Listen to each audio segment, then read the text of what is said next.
Hi all, good evening. എന്തൊക്കെയുണ്ട് വിശേഷം? എല്ലാവരും സുഖമായിട്ടിരിക്കുന്നോ? അപ്പോൾ കഴിഞ്ഞ ക്ലാസ്സിൽ നമ്മൾ ടൈം റേറ്റ് സിസ്റ്റം ആണ് പഠിച്ചത് അല്ലേ?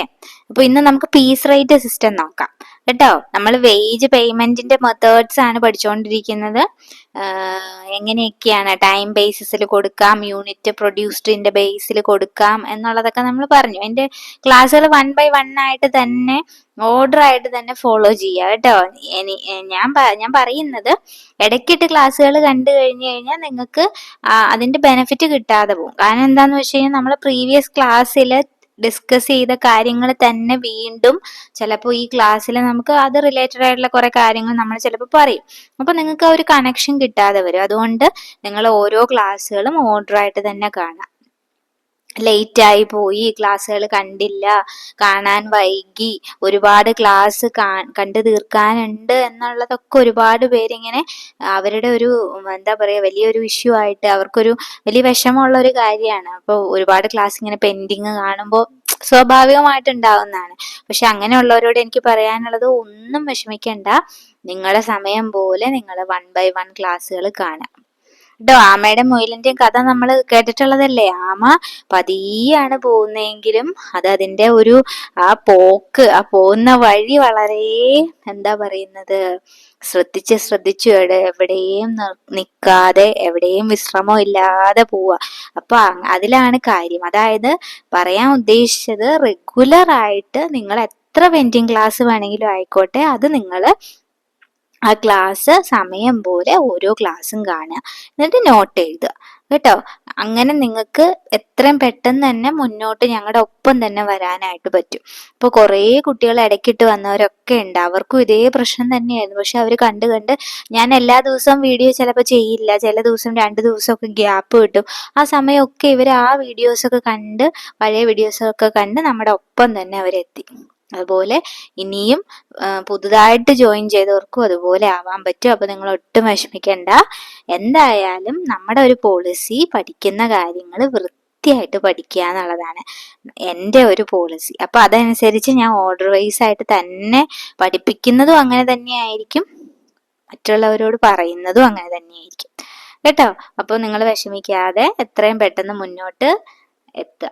അതുപോലെ തന്നെ എനിക്ക് പറയാനുള്ളത്, നിങ്ങൾക്ക് ഒരു കാര്യം കൂടെ ചെയ്യാം. പഴയ വീഡിയോസ് കാണുന്നതോടൊപ്പം ഞാൻ ഇപ്പോ അപ്ലോഡ് ചെയ്യുന്ന വീഡിയോസ് കാണുക. അപ്പൊ അത് പെൻഡിങ് വരാതെ ഒപ്പം പഴയതും കൂടെ കണ്ടു വരുമ്പോൾ അത് ബാലൻസ്ഡ് ആയിട്ട് നമുക്ക് പഠിച്ചെടുക്കാൻ പറ്റും. ഓക്കെ, അപ്പൊ നമുക്ക് പീസ് റേറ്റ് സിസ്റ്റം നോക്കിയാലോ. ഇപ്പൊ പീസ് റേറ്റ് എന്ന് പറഞ്ഞു കഴിഞ്ഞാൽ നമ്മൾ ടൈം റേറ്റിൽ പറഞ്ഞു എത്ര മണിക്കൂറാണ് വർക്ക് ചെയ്തത്, അതിന്റെ ബേസിൽ നമ്മൾ എന്താ വേജ് കാൽക്കുലേറ്റ് ചെയ്യാം. പെർ അവർ ഇത്ര രൂപ അങ്ങനെ പറഞ്ഞു അല്ലേ. അപ്പൊ അതിൽ തന്നെ ഹൈ വേജ് ലെവൽസ് ഉണ്ട്, ഡിഫറൻഷ്യൽ ടൈം റേറ്റ് ഒക്കെ നമ്മൾ കഴിഞ്ഞ ക്ലാസ്സിൽ പറഞ്ഞു. അപ്പൊ പീസ് റേറ്റ് എന്ന് പറഞ്ഞാൽ, പീസ് എന്ന് പറഞ്ഞാൽ തന്നെ പെർ യൂണിറ്റ് എന്നുള്ള അർത്ഥമാണ്. വോളിയം ഓഫ് വർക്ക് ഡൺ, എത്ര ഔട്ട്പുട്ട് പ്രൊഡ്യൂസ് ചെയ്തു, എത്ര യൂണിറ്റ്സ് പ്രൊഡ്യൂസ് ചെയ്തു. ടൈം ഇവിടെ എന്ത് ചെയ്യുന്നില്ല, കൺസിഡർ ചെയ്യുന്നില്ല. വർക്കിന്റെ വോളിയമാണ് കൺസിഡർ ചെയ്യുന്നത്. എത്ര യൂണിറ്റ് ആണ്, എത്ര പ്രോഡക്റ്റ് ആണ് ഉണ്ടാക്കിയത്, എത്ര ഔട്ട്പുട്ടാണ് നമുക്ക് കിട്ടിയത്, അതിന്റെ ബേസിലാണ് എന്ത് കൊടുക്കുന്നത്, വേജ് കൊടുക്കുന്നത്. ക്ലിയർ ആയോ?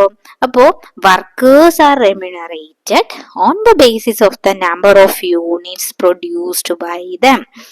അപ്പോ പീസ് റേറ്റ് സിസ്റ്റത്തിൽ എങ്ങനെയാണ്, എത്ര യൂണിറ്റ് ആണോ പ്രൊഡ്യൂസ് ചെയ്തത് അതിനെ ബേസ് ചെയ്തിട്ടായിരിക്കും അവർക്ക് കിട്ടുന്ന പേയ്മെന്റ് അല്ലെ.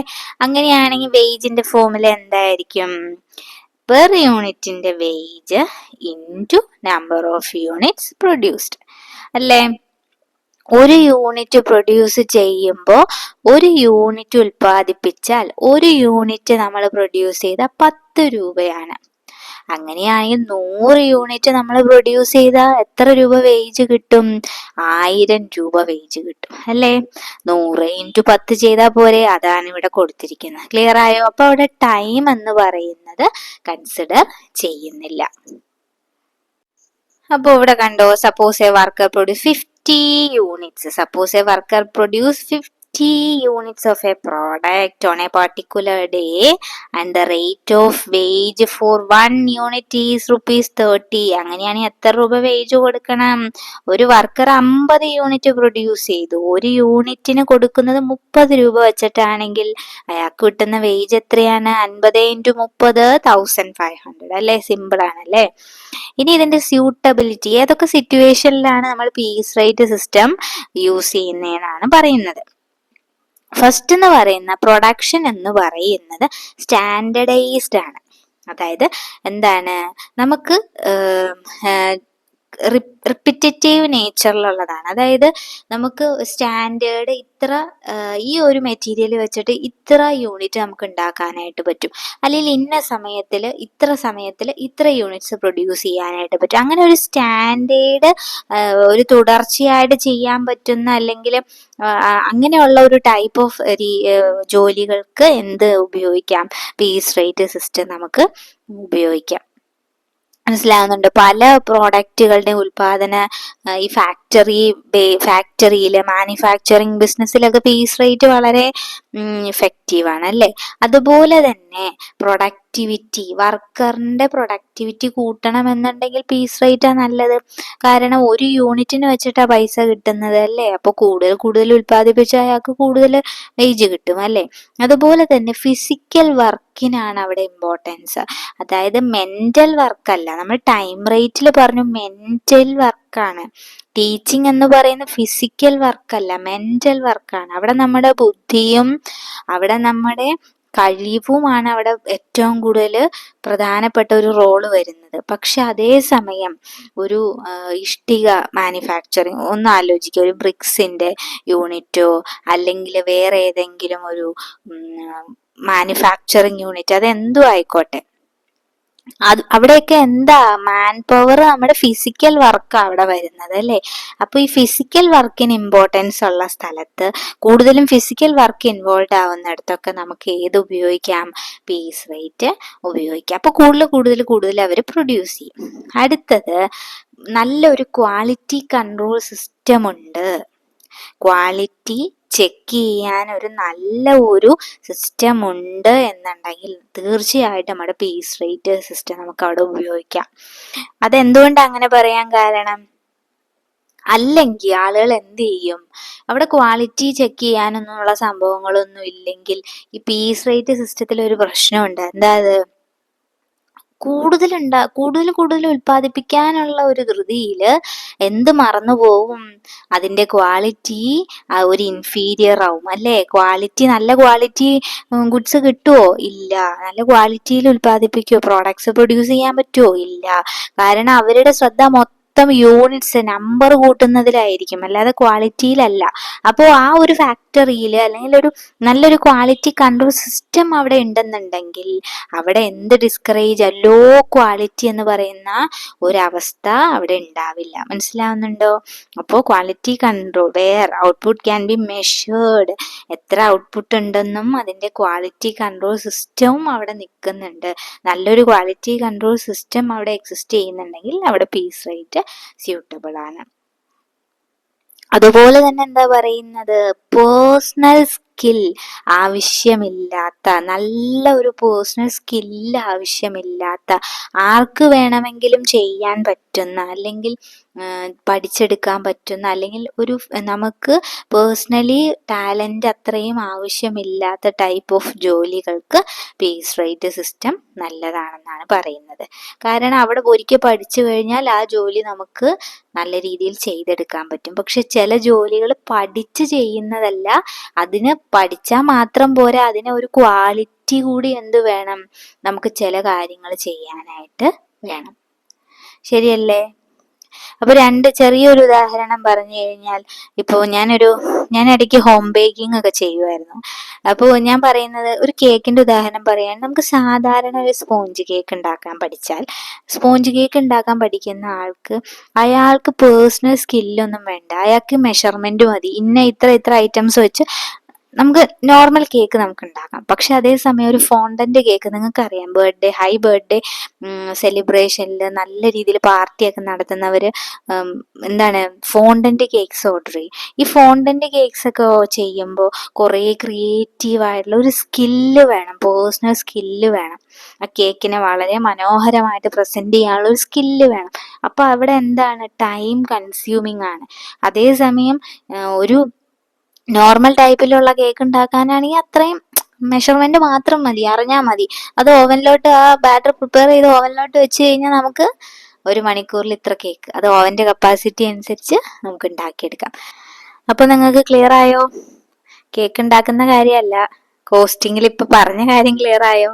ഈ പറഞ്ഞ സിറ്റുവേഷൻസിലൊക്കെ നമുക്ക് എന്ത് ഉപയോഗിക്കാം? നമുക്ക് പീസ് റേറ്റ് സിസ്റ്റം ഉപയോഗിക്കാം. ഓക്കെ, അപ്പൊ നമുക്ക് അടുത്തതിലോട്ട് പോവാം.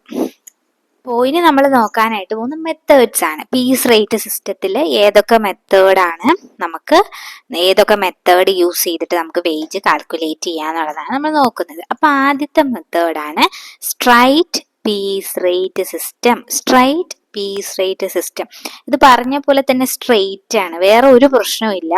ആ നമ്പർ ഓഫ് യൂണിറ്റ്സിനെ റേറ്റ് പെർ യൂണിറ്റ് വെച്ചിട്ട് എന്ത് ചെയ്താൽ മതി, മൾട്ടിപ്ലൈ ചെയ്ത് കഴിഞ്ഞാൽ നമുക്ക് എന്ത് കിട്ടും, വേജ് കിട്ടും.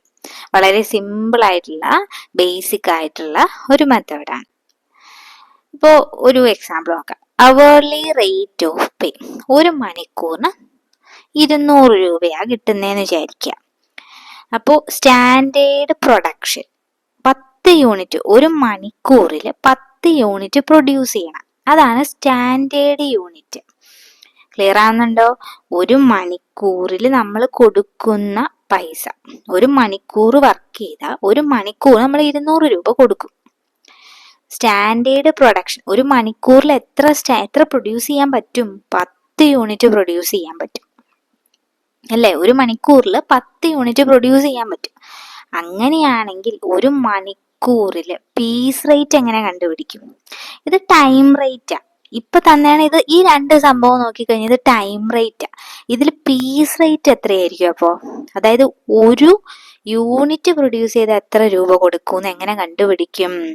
ഈ അവർലി റേറ്റ് ഓഫ് പേനെ, അതായത് ഈ 200നെ ഈ സ്റ്റാൻഡേർഡ് പ്രൊഡക്ഷൻ 10 യൂണിറ്റ് വെച്ച് ഡിവൈഡ് ചെയ്താൽ നമുക്ക് 20 രൂപയാണ് പെർ യൂണിറ്റിന് കിട്ടുന്നത്. ക്ലിയർ ആവുന്നുണ്ടോ? ശരിക്കും ശ്രദ്ധിക്കുക, ക്വസ്റ്റ്യനിൽ ഇങ്ങനെയൊക്കെ കൺഫ്യൂസിങ് ആയിട്ട് കിട്ടും. ഈ 2 മാത്രം തന്നിട്ട് പീസ് റേറ്റ് നമുക്ക് കണ്ടുപിടിക്കാൻ പറ്റുമോ?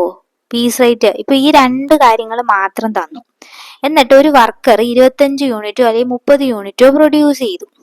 അപ്പോൾ എത്രയാണ് വേജ് കൊടുക്കേണ്ടത് എന്ന് കാൽക്കുലേറ്റ് ചെയ്യാൻ പറഞ്ഞു കഴിഞ്ഞാൽ ആ 30നെ 200 വെച്ച് ഡിവൈഡ് ചെയ്താൽ ശരിയാവോ?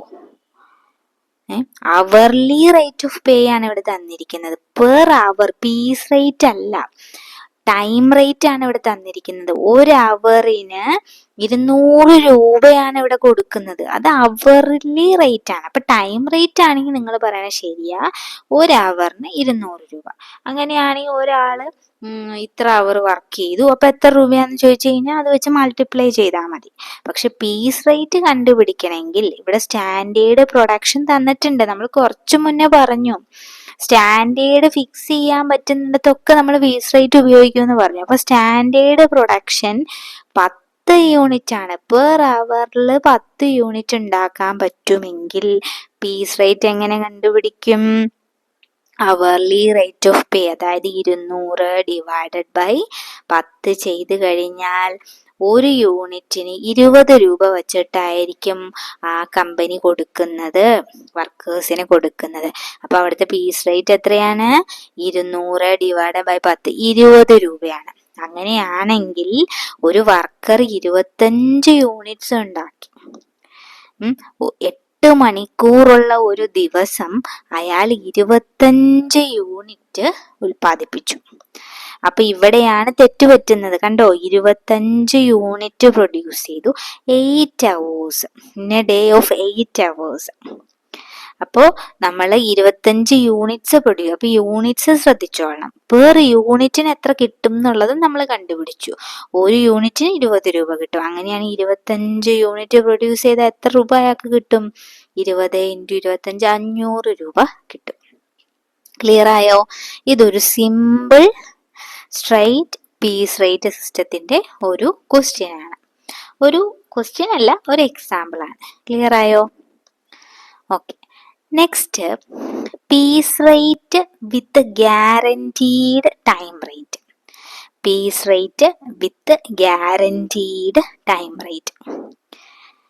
അപ്പോ ഈ ഒരു കേസിൽ, ഈ ഒരു മെത്തേഡില് വർക്കേഴ്സിന് മിനിമം വേജ് കൊടുക്കും. ടൈം റേറ്റ് അനുസരിച്ച് ഒരു മിനിമം വേജ് ഫിക്സ് ചെയ്തിട്ടുണ്ടാവും. വർക്കറിന് ടൈം റേറ്റ് ബേസിൽ ഒരു മിനിമം വേജ് ഫിക്സ് ചെയ്തിട്ടുണ്ടാവും. അപ്പോൾ ഒരു മിനിമം ടൈം റേറ്റിന്റെ അടിസ്ഥാനത്തിൽ ഒരു മിനിമം വേജ് ഫിക്സ് ചെയ്തിട്ടുണ്ടാവും. അത് കൂടാതെ if earnings on the basis of piece rate is less than the guaranteed minimum wage, the workers will be paid on the basis of time rate. എന്താ പറഞ്ഞിരിക്കുന്നത്? നമ്മൾ നേരത്തെ പറഞ്ഞു, ടൈം റേറ്റ് അനുസരിച്ചിട്ട് അയാളുടെ ഒരു വേജ് ഫിക്സ് ചെയ്തിട്ടുണ്ടാവും, മിനിമം ഒരു വേജ് ഫിക്സ് ചെയ്തിട്ടുണ്ടാവും. അതുപോലെ തന്നെ അയാൾ അയാൾ എത്ര യൂണിറ്റ് ആണോ പ്രൊഡ്യൂസ് ചെയ്യുന്നത് അതിനെ പെർ യൂണിറ്റ് പീസ് റേറ്റ് അനുസരിച്ച് നമ്മൾ വേജ് കാൽക്കുലേറ്റ് ചെയ്യും. ഇത് രണ്ടും കൂടെ കമ്പയർ ചെയ്യും. ടൈം റേറ്റ് അനുസരിച്ച് അയാൾക്ക് മിനിമം വേജ് എന്ന് പറയുന്നത് 1000 രൂപയാണെന്ന് വിചാരിക്കുക. പക്ഷേ പീസ് റേറ്റ് അനുസരിച്ച് അയാൾ ഒരു യൂണിറ്റിന് 10 രൂപ വെച്ചിട്ട് അയാൾ 50 യൂണിറ്റ് പ്രൊഡ്യൂസ് ചെയ്തോളൂ. അപ്പൊ അയാൾക്ക് എത്ര രൂപ പീസ് റേറ്റ് അനുസരിച്ച് കിട്ടുന്നത്? 500 രൂപയാ. അപ്പൊ ടൈം റേറ്റ് അനുസരിച്ച് മിനിമം എത്രയാ വേജ്? 1000 രൂപ. അപ്പൊ ഇതിൽ ഏതാ വലുത്? 1000 രൂപ. അപ്പൊ അയാൾക്ക് കിട്ടുന്നത് ഏതായിരിക്കും? 1000 രൂപയായിരിക്കും. മനസ്സിലാവുന്നുണ്ടോ? ഇനി ഇതിന്റെ നേരെ ഓപ്പോസിറ്റ് ആണെങ്കിൽ, അതായത് ടൈം റേറ്റ് അനുസരിച്ച് 1000 രൂപ ഫിക്സ് ചെയ്തു, പീസ് റേറ്റ് അനുസരിച്ച് അയാൾ 150 യൂണിറ്റ് പ്രൊഡ്യൂസ് ചെയ്തു, പെർ യൂണിറ്റിന് 10 രൂപ വെച്ചിട്ടാണെങ്കിൽ 1500 രൂപ അയാൾക്ക് കിട്ടില്ലേ? അപ്പൊ അയാൾക്ക് കൊടുക്കുന്നത് എത്ര രൂപയായിരിക്കും? 1500 രൂപയായിരിക്കും. ക്ലിയർ ആവുന്നുണ്ടോ? ഇനി അതുപോലെ തന്നെ ഗ്യാരണ്ടീഡ് വേജ്, ഇതിൽ ഏതെങ്കിലും രീതി കൊടുക്കാന്നാ പറയുന്നത്. Guaranteed wages according to time rate plus a piece rate payment for units above a required minimum. നമ്മളൊരു സ്റ്റാൻഡേർഡ് ഫിക്സ് ചെയ്തതിന് മുകളിൽ അയാൾ പ്രൊഡ്യൂസ് ചെയ്തിട്ടുണ്ടെങ്കിൽ, നമ്മളുടെ സ്റ്റാൻഡേർഡിന് മുകളിൽ എബവ് സ്റ്റാൻഡേർഡ് മിനിമത്തിന് മുകളിൽ അയാൾ എബവ് എ റിക്വേർഡ് മിനിമത്തിന് മുകളിൽ പ്രൊഡ്യൂസ് ചെയ്തിട്ടുണ്ടെങ്കിൽ അയാൾക്ക് എക്സ്ട്രാ പീസ് റേറ്റ് പേയ്മെന്റും കൂടെ കിട്ടും. അപ്പൊ ഈ ഒരു കേസിൽ ഗ്യാരണ്ടീഡ് വേജ് ടൈം റേറ്റ് അനുസരിച്ചിട്ടുള്ള വേജും കിട്ടും, പ്ലസ് അയാള് ഒരു സ്റ്റാൻഡേർഡിന് മുകളിൽ പ്രൊഡ്യൂസ് ചെയ്ത പീസ് റേറ്റ് അനുസരിച്ചിട്ടുള്ള ഒരു എമൗണ്ടും കൂടെ കിട്ടും. ഇനി നെക്സ്റ്റ് എന്താണ്? Piece rate with a fixed dearness allowance or cost of living bonus. Piece rate അനുസരിച്ചിട്ടുള്ള ഒരു വേജ് കിട്ടും. ഒരു യൂണിറ്റിന് 10 രൂപ, 50 യൂണിറ്റ് പ്രൊഡ്യൂസ് ചെയ്തു, 50 × 10 500 രൂപ കിട്ടും. പ്ലസ് അതിന്റെ കൂടെ തന്നെ എന്തും കിട്ടും? Dearness allowance, cost of living bonus, അങ്ങനെയുള്ള കാര്യങ്ങളും കൂടെ കിട്ടും. അപ്പൊ അതാണ് piece rate with guaranteed time rate. അപ്പൊ ആദ്യം പറഞ്ഞത് ഏതായിരുന്നു? Straight piece rate system. ഇപ്പൊ പഠിച്ചത് ഏതാണ്? Piece rate with guaranteed time rate. Next, ഇതൊക്കെ പീസ് റേറ്റ് സിസ്റ്റം കാൽക്കുലേറ്റ് ചെയ്യുന്ന മെത്തേഡ്സ് ആണ്. അടുത്തതാണ് ഡിഫറൻഷ്യൽ പീസ് റേറ്റ്സ്. അടുത്ത ഏതാണ്? Differential piece rates. അപ്പൊ ഡിഫറൻഷ്യൽ പീസ് റേറ്റ്സ് എന്ന് പറഞ്ഞാൽ എന്താ? ബാക്കി തന്നെ അറിയാലോ. ഡിഫറൻഷ്യൽ ടൈം റേറ്റ്സ് നമ്മൾ പഠിച്ചില്ലേ? അതുപോലെ തന്നെയാണ് ഡിഫറൻഷ്യൽ പീസ് റേറ്റ്സ്. പെർഫോമൻസ് കൂടുന്നതിനനുസരിച്ച്, ഹൈ ലെവൽ ഓഫ് പെർഫോമൻസ് നമ്മൾ കാഴ്ചവെക്കുകയാണെങ്കിൽ അതിനനുസരിച്ച് അയാൾക്ക് എന്ത് കിട്ടും? ഹയർ പീസ് റേറ്റ് കിട്ടും. അപ്പോ ഈ ഡിഫറൻഷ്യൽ പീസ് റേറ്റ് സിസ്റ്റത്തിൽ നമ്മൾ പല മെത്തേഡ്സ് ഉണ്ടെന്ന് പറഞ്ഞു. പലരും ഡെവലപ്പ് ചെയ്ത സ്കീംസ് ഉണ്ട്. അതാണ് Taylor's differential piece rate system, Merrick's differential piece rate system, Gantt task and bonus plan. ഇതൊക്കെ ഡിഫറൻഷ്യൽ പീസ് റേറ്റ് സിസ്റ്റത്തിന്റെ പല ആളുകൾ ഡെവലപ്പ് ചെയ്ത സ്കീംസ് ആണ്. അപ്പൊ നമുക്കൊരു ക്വസ്റ്റ്യൻ നോക്കിയാലോ. ഇവിടെ കുറച്ച് ഡേറ്റ തന്നിട്ടുണ്ട് അല്ലേ. ഈ ഡേറ്റയുടെ സഹായത്തോടു കൂടി നമ്മൾ എന്ത് ചെയ്യണം, എക്സിന്റെയും വൈയുടെയും വേജ് കാൽക്കുലേറ്റ് ചെയ്യണം. ഏത് മെത്തേഡ് അനുസരിച്ചാ? Taylor's differential piece rate system അനുസരിച്ച് കാൽക്കുലേറ്റ് ചെയ്യാനാ പറയുന്നത്. അപ്പോ നമ്മൾ ഈ മെത്തേഡ് മനസ്സിലാക്കിയല്ലോ. എന്താന്ന്? രണ്ട് ടൈപ്പിലുള്ള റേറ്റാ ഇവിടെ വരുന്നത്. അപ്പൊ അതാദ്യം നമുക്കൊന്ന് നോക്കാം. ഇതേ നോക്കിയ രണ്ട് ടൈപ്പിലുള്ള റേറ്റാ വരുന്നത്. അതായത് 75%, 75% of piece rate when below standard. നമ്മൾ ഫിക്സ് ചെയ്ത സ്റ്റാൻഡേർഡിനേക്കാൾ കുറവ് പ്രൊഡ്യൂസ് ചെയ്യുന്നവർക്ക് വേജ് എത്രയാന്നല്ല പറഞ്ഞിരിക്കുന്നത്, പീസ് റേറ്റ് എത്രയാണോ അതിന്റെ 75% ആ 75% എത്ര കിട്ടുന്നോ അതിന്റെ ബേസിലായിരിക്കും എന്ത് കൊടുക്കുന്നത്, വേജ് കൊടുക്കുന്നത്. അപ്പൊ അതിന്റെ 75% കണ്ടപ്പോ നമ്മൾ 1 രൂപയാ കിട്ടിയെന്ന് വിചാരിക്കുക, അല്ലെങ്കിൽ വേണ്ട 2 രൂപ കിട്ടിയെന്ന് വിചാരിക്കുക. അപ്പൊ നമ്മൾ വേജ് കൊടുക്കുന്നത് എത്ര യൂണിറ്റ് പ്രൊഡ്യൂസ് ചെയ്തോ അതേ ഇൻറ്റു 2 ആയിരിക്കും. മനസ്സിലാവുന്നുണ്ടോ? ഇനി 125%, അതായത് 125% of piece rate when at and above സ്റ്റാൻഡേർഡിൽ കൂടുതലോ പ്രൊഡ്യൂസ് ചെയ്ത ആൾക്ക്, ഉൽപ്പാദിപ്പിച്ച ആൾക്ക്, അവിടെ ആരാണോ, എക്സ് ആണോ വൈ ആണോ, ആരാണോ അങ്ങനെ പ്രൊഡ്യൂസ് ചെയ്തത് അവർക്ക് പീസ് റേറ്റിന്റെ 125% അടിസ്ഥാനപ്പെടുത്തിയുള്ള വേജ് ആയിരിക്കും കൊടുക്കുന്നത്. ഇവിടെ നമുക്ക് ഈ ക്വസ്റ്റ്യനിൽ എന്തൊക്കെ തന്നിട്ടുണ്ട്? ഇത് 2 തന്നിട്ടുണ്ട്. പിന്നെ എക്സും വൈയും പ്രൊഡ്യൂസ് ചെയ്തത് എത്രയാണെന്നും തന്നിട്ടുണ്ട്. ഒരു 8 മണിക്കൂറുള്ള ഒരു ദിവസം ഇവര് രണ്ടുപേരും ജോലി ചെയ്തപ്പോ എക്സ് 300 യൂണിറ്റ് പ്രൊഡ്യൂസ് ചെയ്തു, വൈ എത്ര യൂണിറ്റ് പ്രൊഡ്യൂസ് ചെയ്തു? 420 യൂണിറ്റ് പ്രൊഡ്യൂസ് ചെയ്തു. ക്ലിയർ ആയോ? അപ്പൊ നമുക്ക് ഇവിടെ 2 കാര്യങ്ങൾ അറിയണം. ഈ ക്വസ്റ്റ്യനിൽ നമുക്ക് 2 കാര്യങ്ങൾ മിസ്സിംഗ് ആണ്. ഒന്ന്, സ്റ്റാൻഡേർഡ് എത്രയാണെന്ന് അറിയണം അല്ലേ? സ്റ്റാൻഡേർഡ് എത്രയാണെന്ന് അറിയണം. ഇവിടെ ബിലോ സ്റ്റാൻഡേർഡ്, എബോവ് സ്റ്റാൻഡേർഡ് എന്നൊക്കെ പറയുന്നുണ്ടല്ലോ. അപ്പൊ സ്റ്റാൻഡേർഡ് എത്രയാന്ന് അറിഞ്ഞാലാണല്ലോ ഇവരെത്ര സ്റ്റാൻഡേർഡിൽ എത്തിയോ എത്തിയില്ലേ നമുക്ക് കണ്ടുപിടിക്കാൻ പറ്റുള്ളൂ. അപ്പൊ സ്റ്റാൻഡേർഡ് എങ്ങനെ കണ്ടുപിടിക്കും? എത്ര യൂണിറ്റാ ഇവിടെ സ്റ്റാൻഡേർഡ്? ഒന്ന് ആലോചിച്ച് നോക്കിയേ. ഒരു അവറിൽ 40 യൂണിറ്റ് പ്രൊഡ്യൂസ് ചെയ്യാൻ പറ്റും. ഒരു അവറിൽ 40 യൂണിറ്റ് പ്രൊഡ്യൂസ് ചെയ്യാൻ പറ്റും. അതാണ് സ്റ്റാൻഡേർഡ് പ്രൊഡക്ഷൻ പെർ അവർ. അങ്ങനെയാണെങ്കിൽ 8 മണിക്കൂറുള്ള ഒരു ദിവസം എത്ര യൂണിറ്റ് പ്രൊഡ്യൂസ് ചെയ്യാൻ പറ്റും? 40 × 8 എത്രയാ?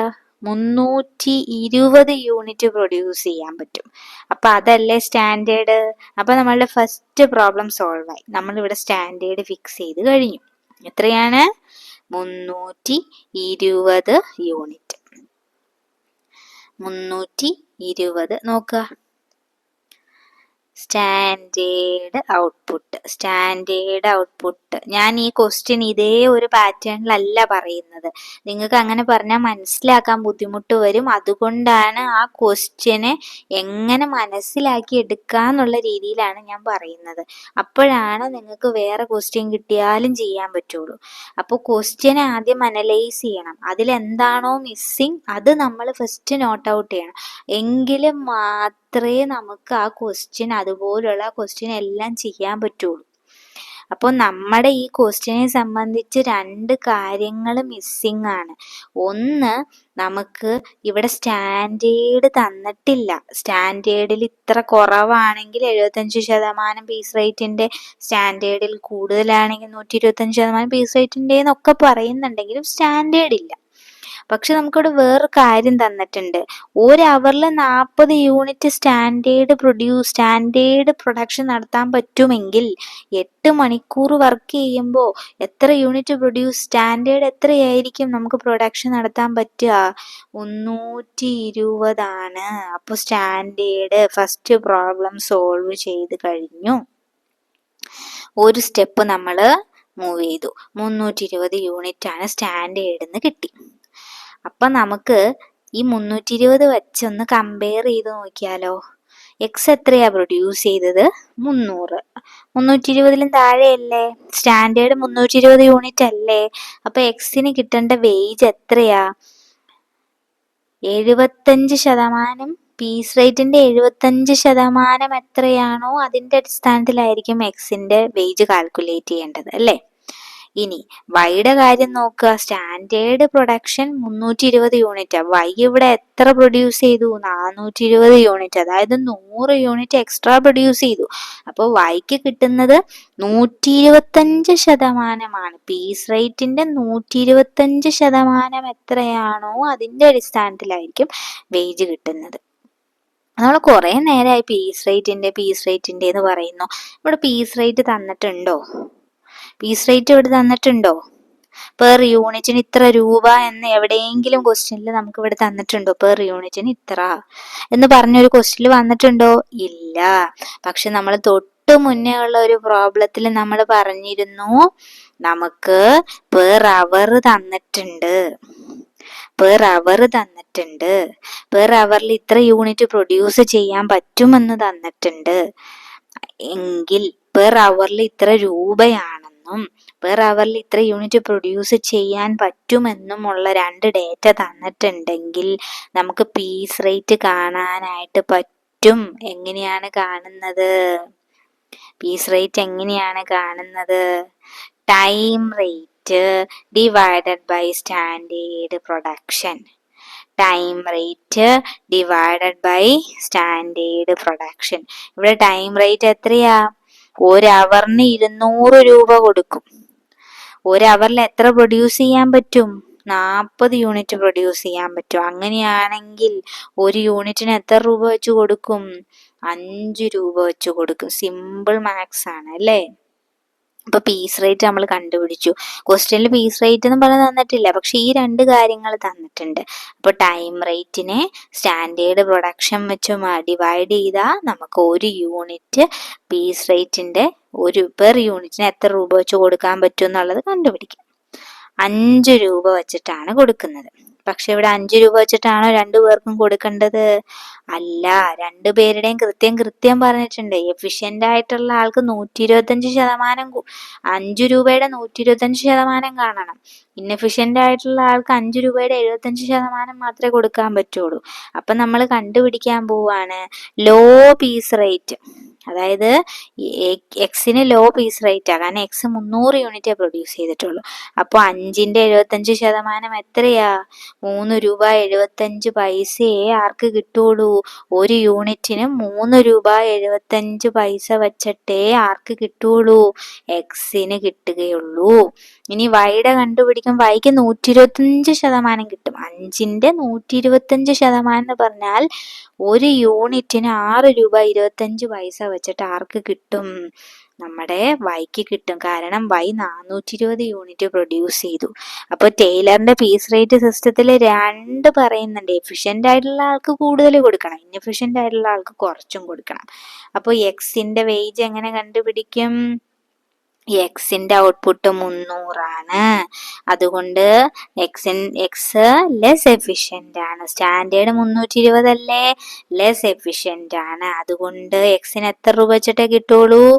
5ന്റെ 75%, അതായത് 3 രൂപ 75 പൈസ വെച്ചിട്ട്. അപ്പൊ 300 ഇൻറ്റു 3.75 എത്ര? 1125 ആണ് എക്സിന്റെ വേജ്.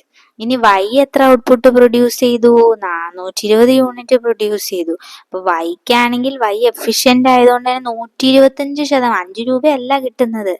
ബേസിക് പീസ് റേറ്റ് 5 രൂപയാ. പക്ഷെ ഇവിടെ ടൈലറിന്റെ പറഞ്ഞിട്ടുണ്ട് കൂടുതൽ എഫിഷ്യന്റ് ആണെങ്കിൽ ഇതിന്റെ ഇത്ര ശതമാനം കൂടുതൽ കിട്ടും. അപ്പൊ 5ന്റെ 125% 6.25, 6 രൂപ 25 പൈസയായിരിക്കും കൂടുതൽ. അതായത് 420 ഇൻറ്റു 6.25 2625 രൂപയായിരിക്കും വൈയുടെ ഏർണിങ്സ്.